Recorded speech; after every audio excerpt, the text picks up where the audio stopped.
काही लोकांनी भावनिक होऊन काय व्हिडिओ टाकलेत. ते व्हिडिओ कसे आहे की दादा परत येतील. 6 जण विमानामध्ये होते, 6वी व्यक्ती दादा होते. जी बॉडी तिथं सापडली ती दादांची नव्हतीच. दादा आज येतील, उद्या येतील. मला त्यांना सांगायचं आहे की आज जर दादा परत आले तर मी सुद्धा त्यांना घट्ट मिठी मारेल.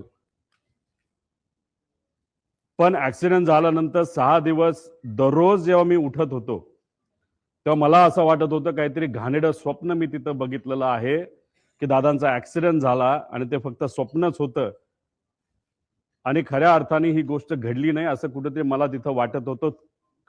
कधीपर्यंत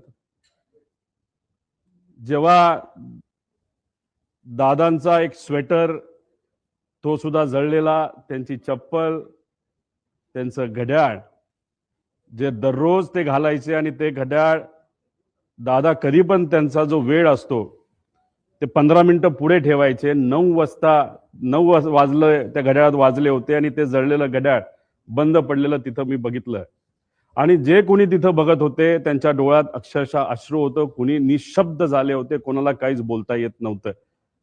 त्यामुळे मला सर्व लोकांना एवढंच सांगायचंय की जी घटना झाली नाही, जे दादांना झालं नाही आपल्या सर्वांना वाटतं तसं नसून ही घटना झाली आहे आणि आज दादा आपल्यामध्ये नसले तरी सुद्धा विचाराने ते आपल्या सर्वांबरोबर आहेत.